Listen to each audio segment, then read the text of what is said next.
Welcome to the section on exotic and accreted terranes. And notice the funny spelling of the word terranes. Terranes.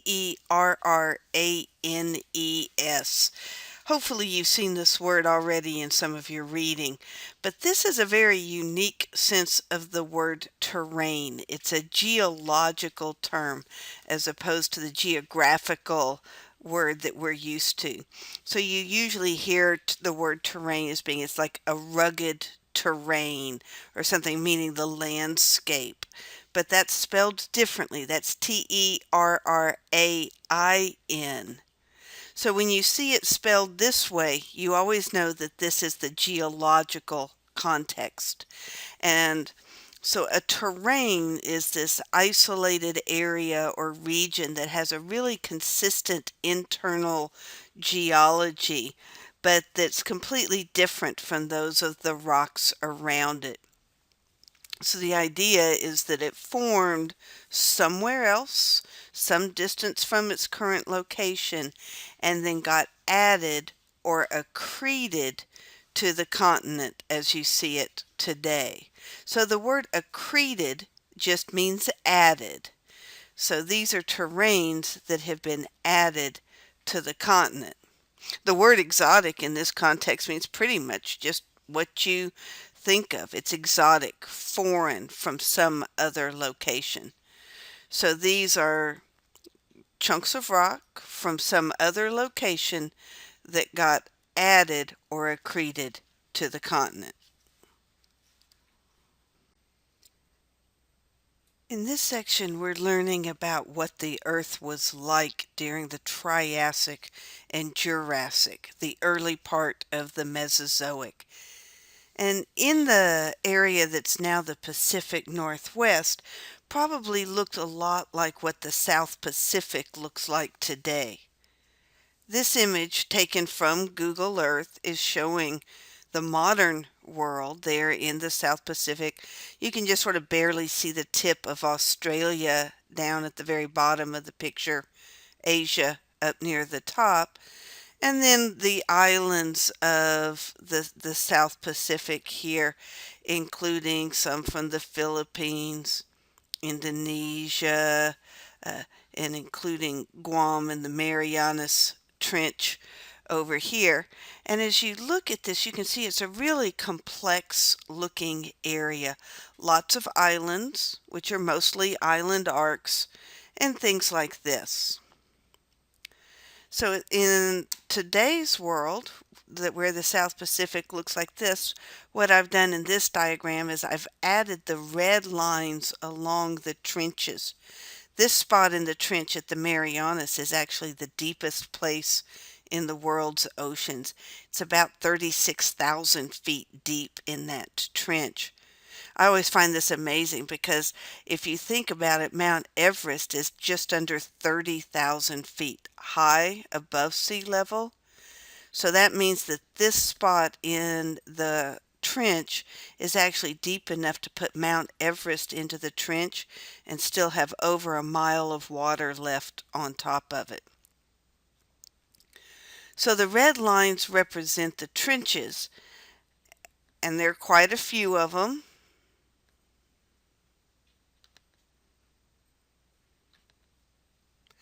The triangles that are on them are showing which of the two plates is on top. So each red line represents the boundary between two plates, and we know that since it's a subduction zone, at least one of the plates is an ocean plate. The red line represents the boundary, and the little triangles show you which plate is on top. On some of these it's pretty easy to tell because here are the islands of the volcanic arc. So this whole chain of islands is basically volcanoes of the island arc. So we have the ocean plate coming along, going down at the trench, and underlying it melting and forming volcanoes. Same thing over here. Ocean plate coming, diving down at the trench, causing melting, some of the ocean plate, some of the underlying mantle, and forming a line of volcanoes in the island arc.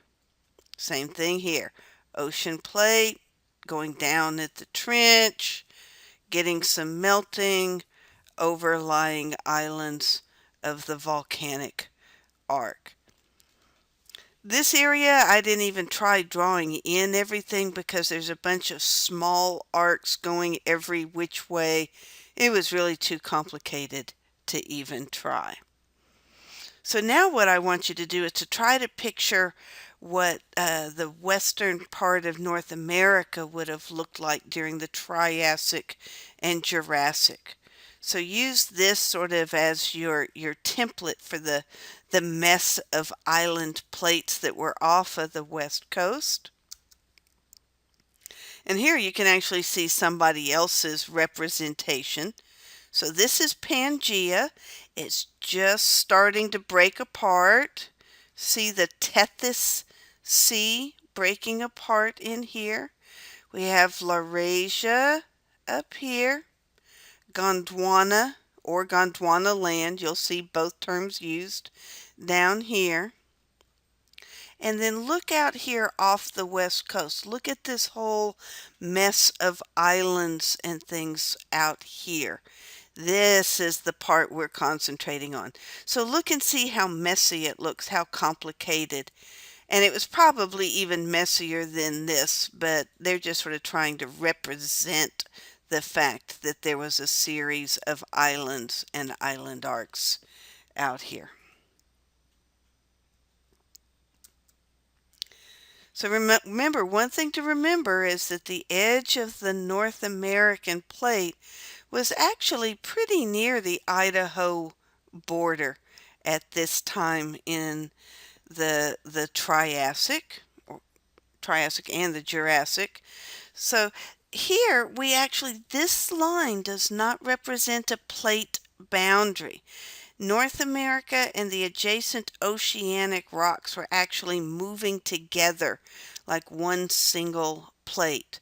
So this edge of the continent, which was still a beach of some sort, is called a passive margin. Passive as opposed to active. It just means that the ocean rocks and the continental rocks were connected to each other, and they were both moving to the west at the same time. Right? Remember, they're going to be moving to the west because Pangea is starting to break apart. North America is starting to move to the west. So in this diagram, the map actually looks pretty simple. We've got this plate that's North America and the ocean crust moving to the west, hitting a trench and going down underneath another plate here at a trench and causing some melting, and here's an island arc offshore. So this picture is actually pretty simple. One subduction zone, an island arc next to it. You could think of this representing the Wallowa terrane, the eastern Calamus, the northern Cascades, any of these sort of island arc situations. We don't know for sure what the area looks like, but this is one real possibility. Looks pretty simple here, but wait till we get to the next diagram, which is showing what it would have looked like from the side view or the cross section.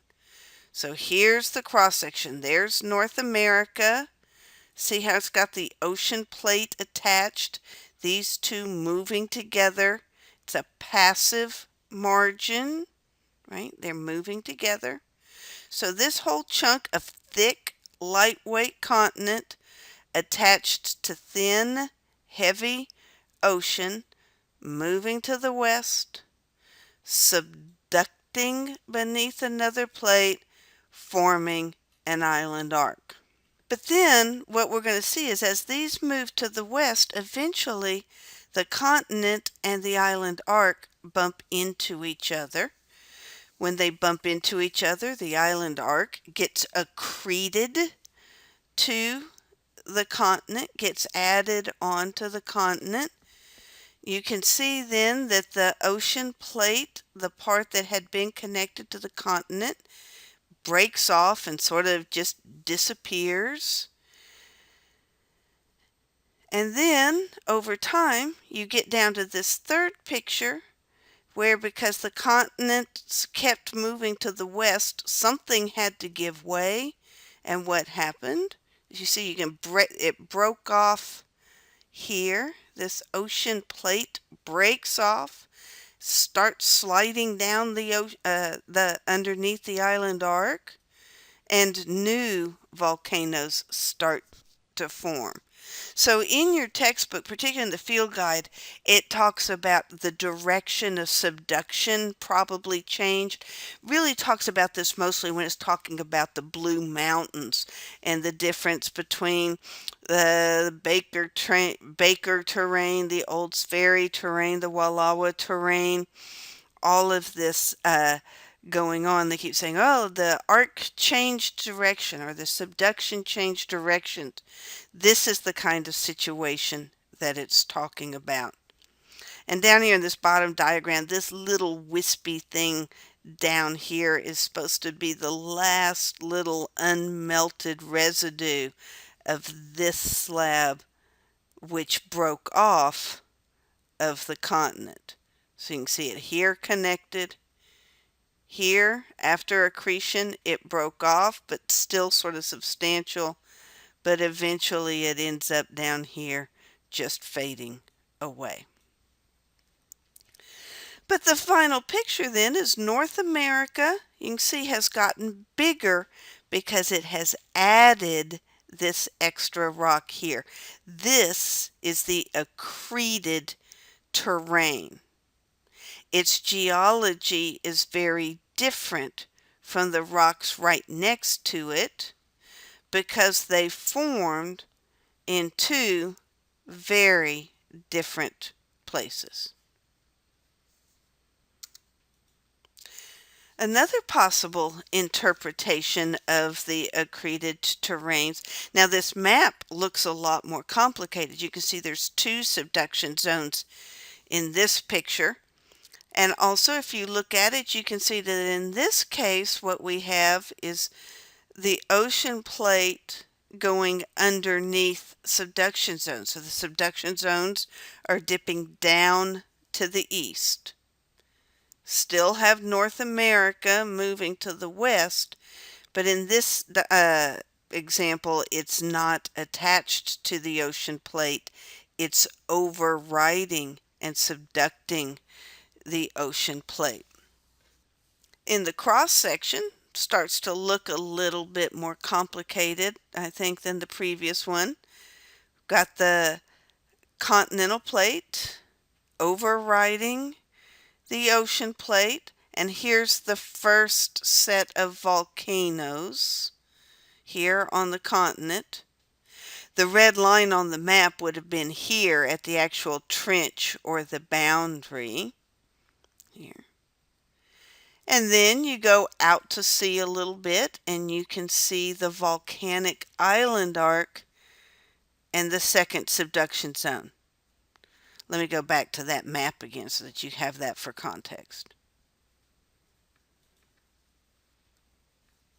Okay, so you can see the continent, the volcanoes of the arc, the trench and the plate boundary, the oceanic plate that's going down subducted in the trench, a volcanic arc. I probably should have drawn some red volcanoes in there too. I'm not sure why I didn't, and it's too late to change now, so you'll have to add that in your imagination. And then you'll see the second trench, subduction zone, and some more ocean plate. Continent, volcanoes, subduction zone, island arc, subduction zone. Right? So in this case, as the continent keeps moving west, bumps into the island arc, the island arc gets added on or accreted to the continent, had to break off that slab of ocean crust that had previously been connected. But this subduction zone can just keep going like no problem had ever existed. So you can see that this actually ends up looking an awful lot like the previous diagram.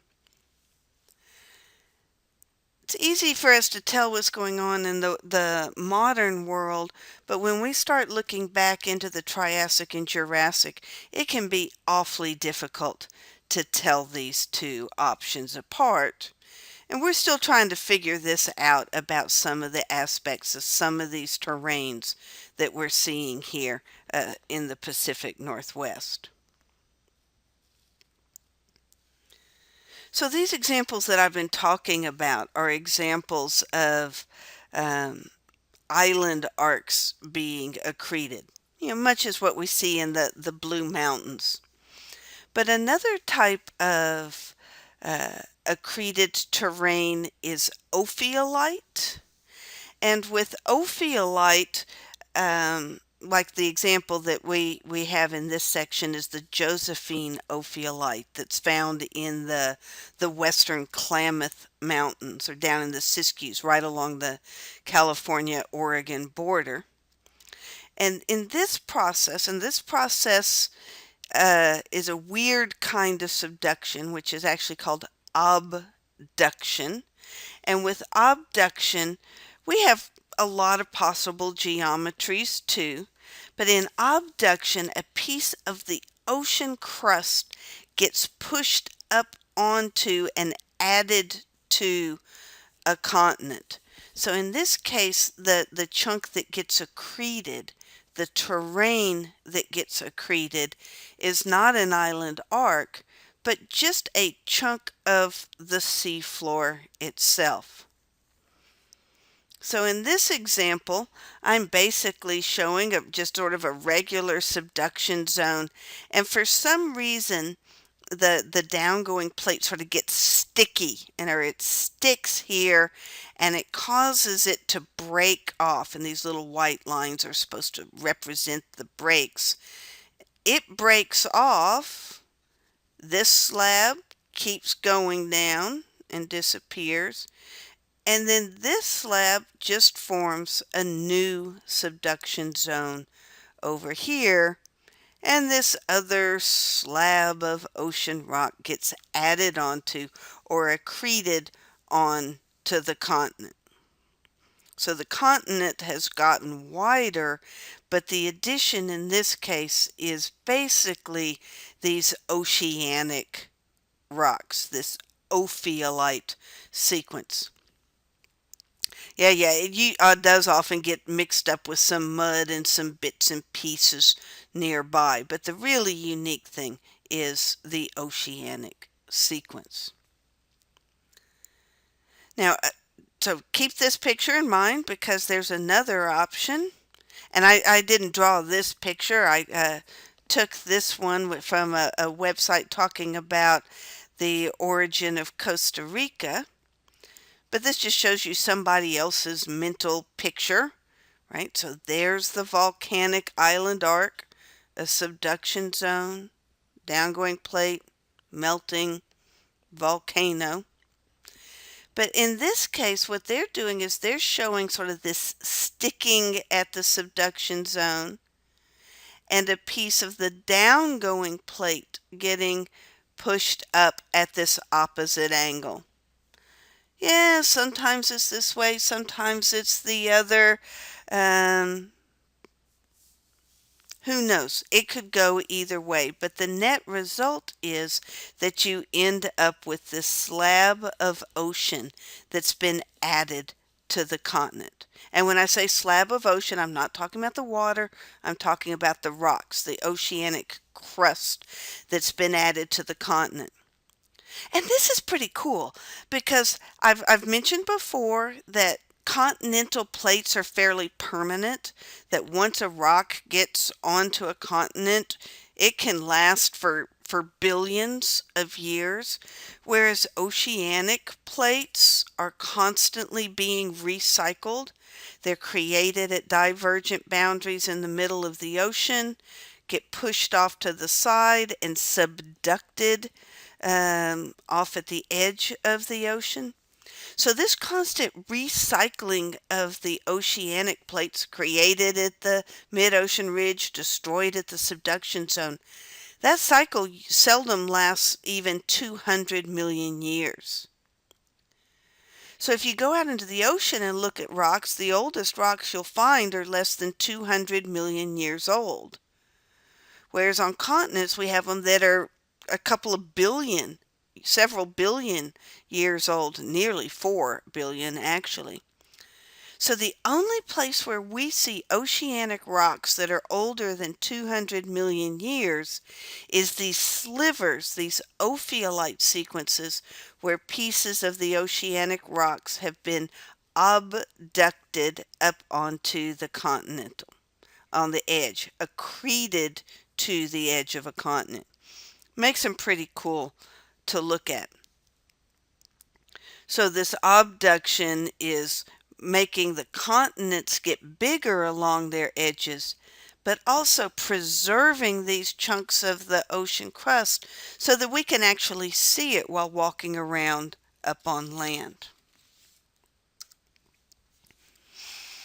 And the sequence of rocks that we see in these ophiolite sequences is pretty systematic wherever you see them. Whether it's the Josephine ophiolite there in the southwestern corner of Oregon, or one of the big ophiolites in Turkey, or anywhere around the world, you see the same sequence of rocks. Now, it's obviously mostly igneous rocks because these formed at a mid-ocean ridge spreading center. And we already know from our section on plate tectonics that the mid-ocean ridges, this divergent plate boundary, has the gentle sort of lava flow volcanoes. But we actually can preserve the entire vertical sequence. So let's take a look at it for a minute, all the way from the base to the top. So down here at the bottom in this sort of dark greenish color, these rocks are actually not even part of the ocean crust. This is part of the mantle itself.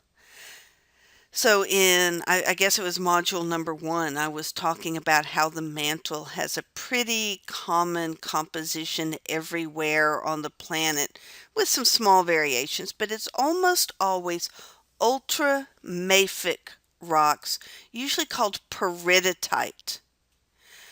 Peridot is a pretty green mineral. It's a birthstone, and I probably should have checked which month. It's either October or August. I'm not sure. If somebody knows, you can stick it in the discussion board so that we all know. But anyway, these ultramafic peridotites are part of the mantle.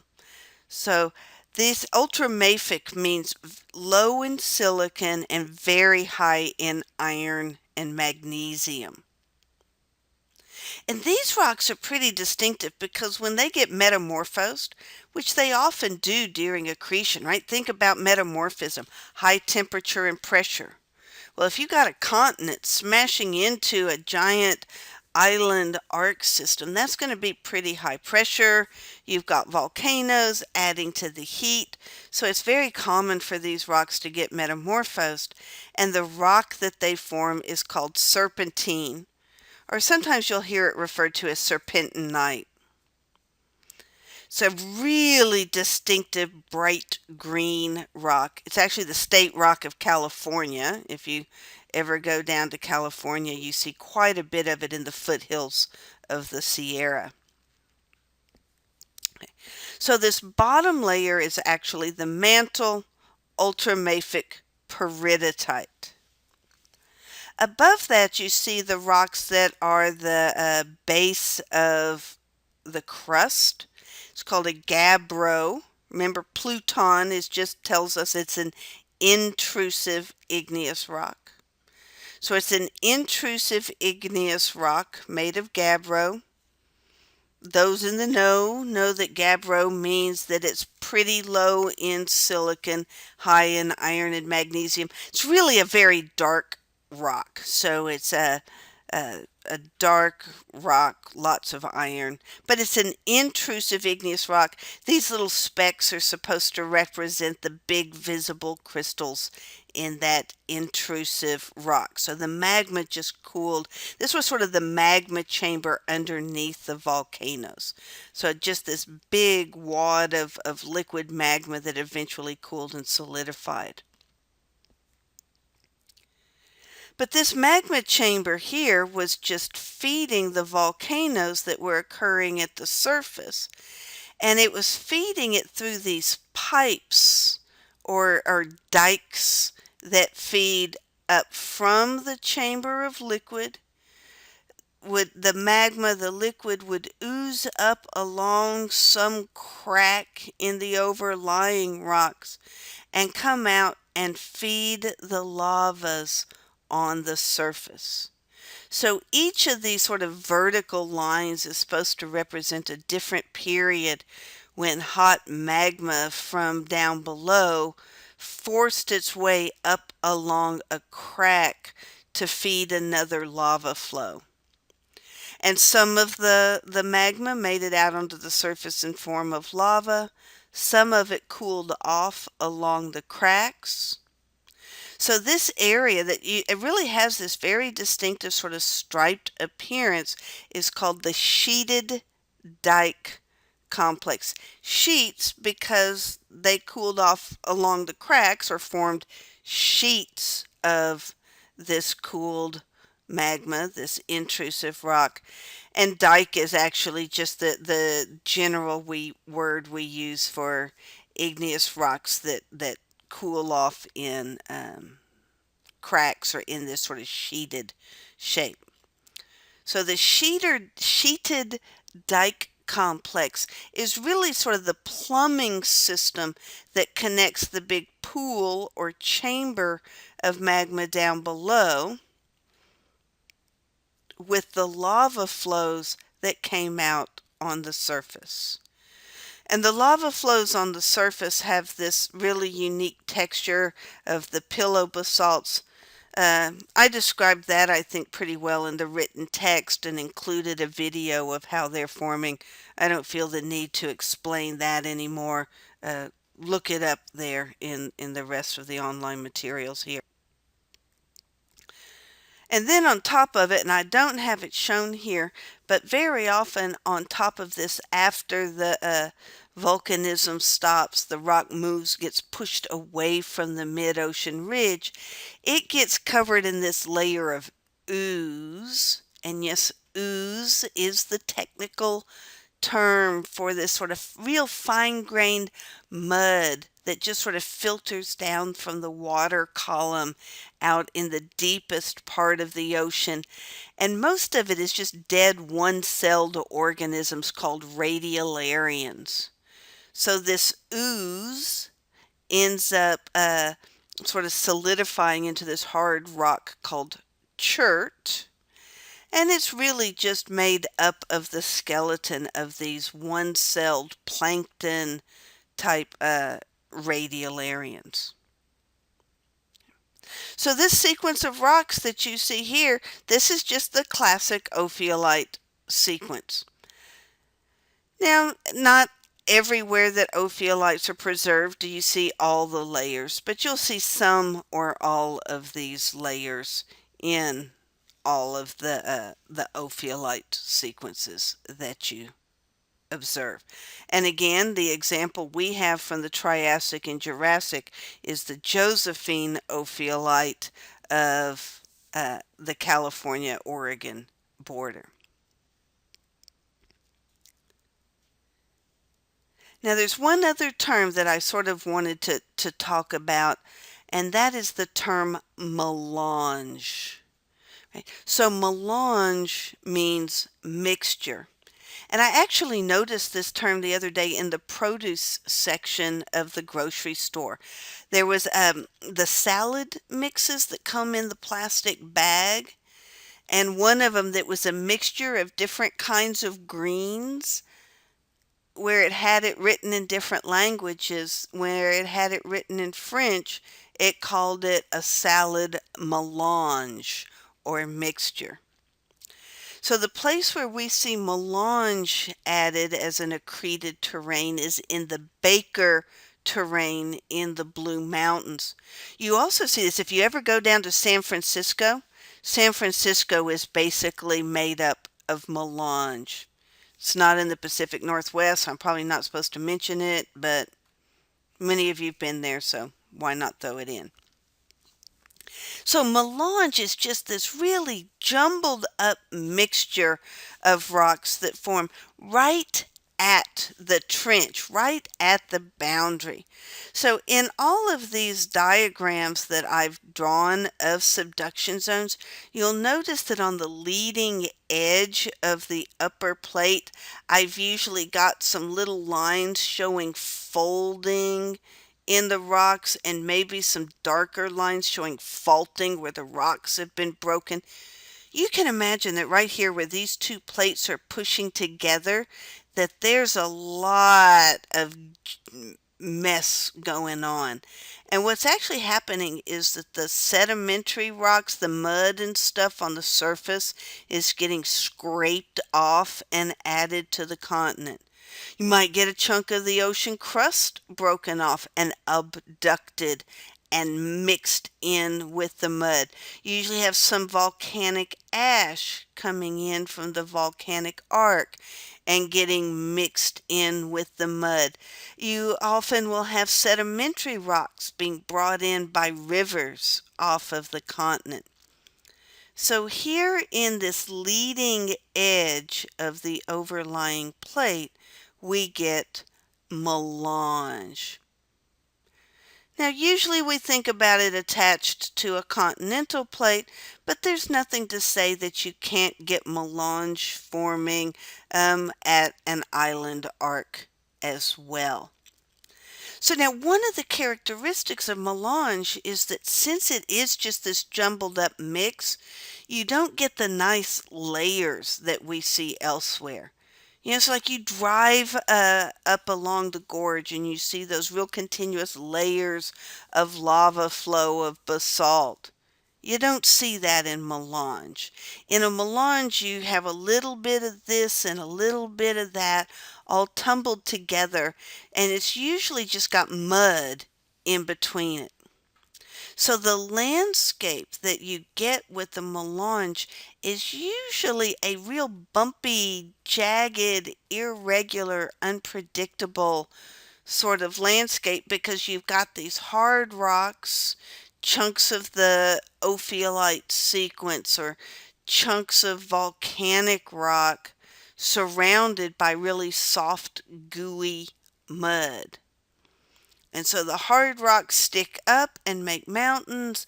The mud erodes easily and makes valleys. So you get this really unpredictable shape like you get there in parts of the Blue Mountains. So part of the reason why I mentioned San Francisco is I bet that some of you who have not been to the Blue Mountains to see this have been to San Francisco, or at least have seen pictures of it. And you'll know that San Francisco has these very isolated hills. There's Telegraph Hill and Russian Hill, these very isolated knobs. Those are just knobs of the hard rock that's sticking up, and the mud makes the low areas in between. I tend to think of the landscape that's formed by the erosion of a melange as being similar to the texture of the surface of an ice cream cone. If you have Rocky Road ice cream with big chunks of marshmallows and nuts in the soft chocolate ice cream matrix. If you just lick the ice cream, then the soft ice cream will erode away like the soft mud, and the hard chunks of marshmallow and nuts will end up sticking up, making the bumps and the hills. I recommend that you go out and run this experiment. So go out and buy some Rocky Road ice cream and make sure that you lick it to simulate erosion instead of just eating it with a spoon. That would be cheating.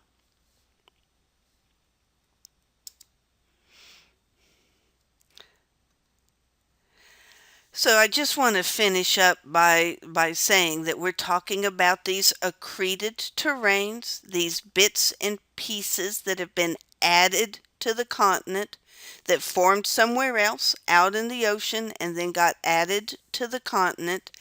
And we talked about sort of three different varieties.